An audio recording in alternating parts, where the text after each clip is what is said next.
ನಮಸ್ಕಾರ, ನಾನು ಜಯನ್ ರೇವಣ್ಕರ್.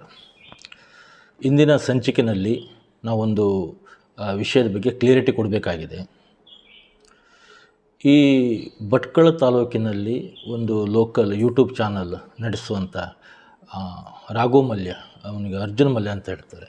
ಅರ್ಜುನ್ ಮಲ್ಯ ಅವರು ನನ್ನ ಮೇಲೆ ಕೆಲವೊಂದು ಯೂಟ್ಯೂಬ್ ಚಾನಲ್ನಲ್ಲಿ ಆರೋಪಗಳನ್ನು ಮಾಡಿದರು.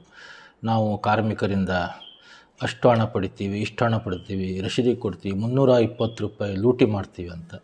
ಆ ವಿಷಯದ ಬಗ್ಗೆ ಒಂದು ಕ್ಲಿಯರಿಟಿಯನ್ನು ನಮ್ಮ ತಾಲೂಕಿಗೆ ಮತ್ತು ರಾಜ್ಯದ ಜನತೆಗೆ ನಾವು ಕೊಡಬೇಕಾಗಿದೆ. ಕಾರಣ ಇಷ್ಟೇ, ಈ ಸುಳ್ಳನ್ನು ಹೇಳಿ ಹೇಳಿ ಹೇಳಿ ಕೆಲವೊಂದು ಬಾರಿ ಅದು ಸತ್ಯದ ಲೇಪನ ಮೂಡಿಬರ್ತದೆ. ಹಾಗಾಗಬಾರ್ದು. ಅದಕ್ಕೋಸ್ಕರ ಒಂದು ಕ್ಲಿಯರಿಟಿ. ಇದು ಯಾಕೆ ಕೊಡ್ತಾ ಇದ್ದೀನಿ ಅಂತ ಹೇಳಿದರೆ, ನಮ್ಮ ಭಟ್ಕಳ ತಾಲೂಕಿನಲ್ಲಿ ಹಲವಾರು ಪತ್ರಕರ್ತರಿದ್ದಾರೆ, ಹಲವಾರು ಹಿರಿಯ ಪತ್ರಕರ್ತರಿದ್ದಾರೆ, ಎಲ್ಲ ಪತ್ರಿಕೆಗಳಿದೆ, ಮಾಧ್ಯಮದವರು ಇದ್ದಾರೆ. ಆದರೆ ಈ ಒಂದು ತಾನು ಪತ್ರಕರ್ತ ಅಂತ ಹೇಳುವ ಅರ್ಜುನ್ ಮಲ್ಯ ಅವರಿಗೆ ಯಾಕೋ ಏನೋ ನಮ್ಮ ಮೇಲೆ ಭಾರಿ ಒಂದು ಕ್ಯೂರಾಸಿಟಿನೋ ಅಥವಾ ದ್ವೇಷನೋ ಏನಂತ ಗೊತ್ತಾಗೋದಿಲ್ಲ. ತುಂಬ ಒಂಥರ ಮುಜುಗರ ಆಗುತ್ತೆ ಆ ವಿಷಯ ಹೇಳಲಿಕ್ಕೆ. ಅದನ್ನು ಈಗ ಕ್ಲಿಯರ್ ಮಾಡ್ತಾಯಿದ್ದೀನಿ. ನಾವು ಭಟ್ಕಳದಲ್ಲಿ ಕೂಡ ಒಂದು ತಾಲೂಕು ಸಮಿತಿಯನ್ನು ಮಾಡಿದ್ದೇವೆ. ಅದರ ಪೂರ್ವದಲ್ಲಿ ನಾವು 3 ಬಾರಿ ಸಭೆಯನ್ನು ಕರೆದಿವೆ.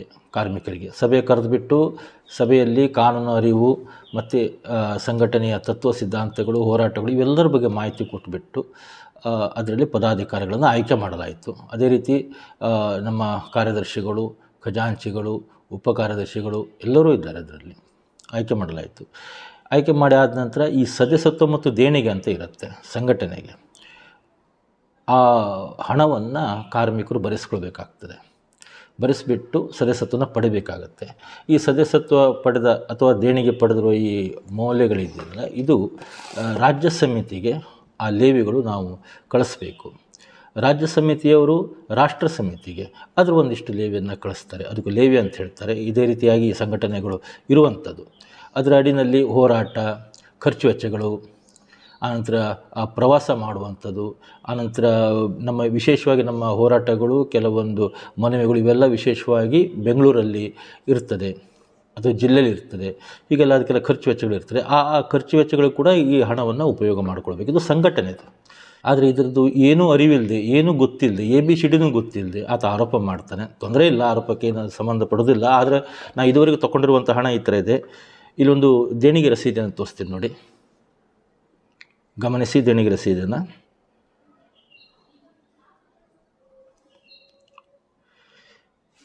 ಇಂದು ದಿನಾಂಕ 15/12/2023.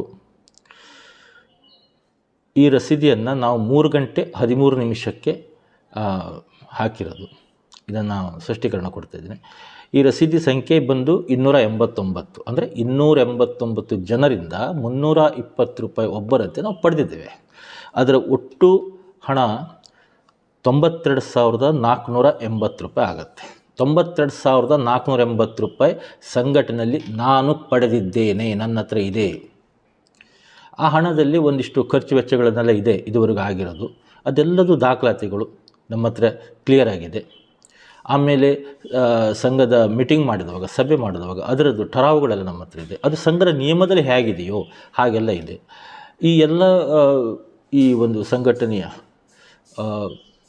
ರಸೀದಿ ಬುಕ್ಗಳು, ಸಂಘಟನೆಯ ಬ್ಯಾಂಕ್ ಖಾತೆಗಳು, ಆಮೇಲೆ ಖರ್ಚು ವೆಚ್ಚಗಳು ಇವೆಲ್ಲವುದು ಆಡಿಟ್ ಮೂಲಕ ನಾವು ತೋರಿಸಬೇಕಾಗ್ತದೆ. ಈ ಆಡಿಟ್ಗಳನ್ನು ನಮ್ಮ ರಾಜ್ಯ ಅಧ್ಯಕ್ಷರು ಮತ್ತು ರಾಜ್ಯ ಪ್ರಧಾನ ಕಾರ್ಯದರ್ಶಿಗಳು ಬಂದು ಮಾಡ್ತಾರೆ. ದಿನಾಂಕ 24/12/2023 ಈ ಕಚೇರಿ ಕಾರ್ಯ ಪ್ರಾರಂಭಿಸುತ್ತದೆ.